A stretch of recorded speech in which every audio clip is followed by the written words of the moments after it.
It was 8 a.m. on May 18th, 2023. The Sabrina Fair, a Liberian flag bulk carrier, was cutting through the waters of the Indian Ocean. 21 crew members were on board, all from the Philippines, but one of them, the third officer, didn't show up for duty. By 8:10 a.m., the captain was calling his cabin. No answer. By 8:46, the alarm was raised. The third officer had vanished. The night before had been routine. Dinner was calm and friendly. The master, chief officer, second officer, and third officer ate together. Nothing out of the ordinary. At 10 o'clock, the captain stopped by the bridge. The third officer was alert, polite, steady at his station. They talked briefly about the route and traffic. Nothing seemed off. At 10:35, the captain left.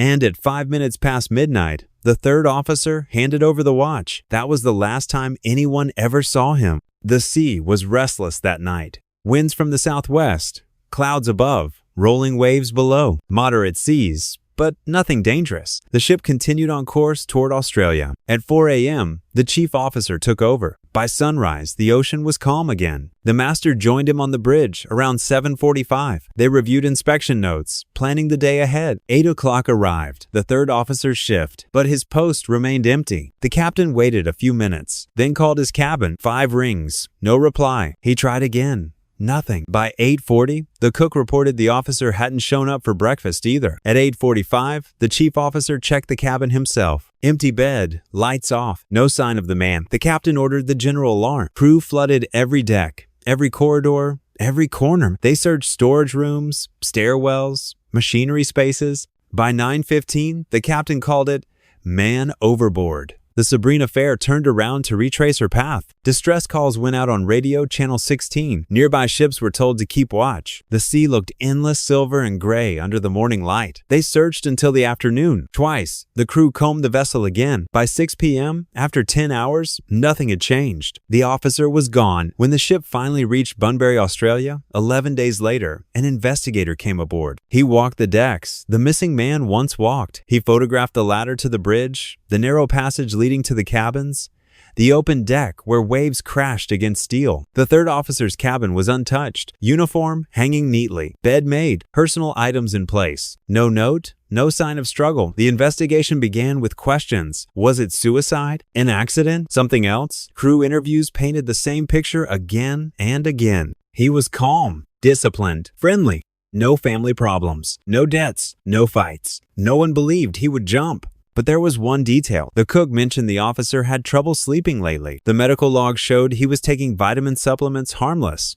but known to cause dizziness or weakness in some people. The logbook also showed the ship was rolling moderately that night. Investigators connected the pieces. After his shift ended, maybe he took the open deck route back to his cabin. Maybe fatigue or a moment of dizziness made him lose his balance. The ship rolled. The rail was slick with mist. A single step too close to the edge. Then, nothing but dark water. If it happened, no one heard a sound. No sensors were triggered. No camera saw it. By morning, he was simply gone. The official report concluded that the most likely cause was an accidental fall overboard. It listed possible contributing factors: lack of rest, side effects from his supplements, and the ship's motion in moderate seas. The company was advised to improve fatigue awareness, mental health training, and monitoring for seafarers under stress. Simple recommendations born from a tragedy that can't be undone. But even with answers on paper, questions remain. How could a man vanish without a trace from a ship of steel?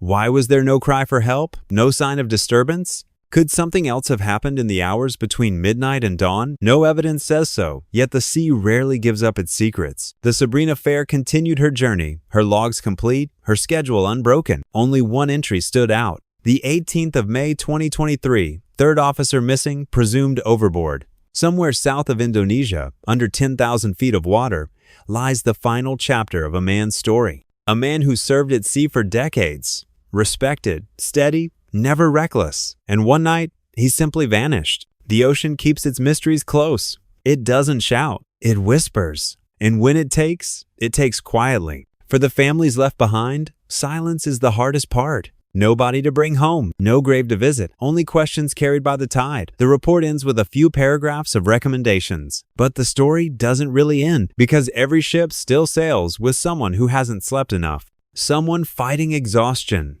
someone walking the same open deck in the dark. The Sabrina Fair case is more than a mystery, it's a reminder. The sea doesn't forgive distraction. It doesn't wait for daylight, and it never answers back. The third officer's name may fade from the logs, but his disappearance remains a question hanging in the mist. How does a man vanish from a ship without a trace? And how many more will the ocean quietly keep before we learn to listen?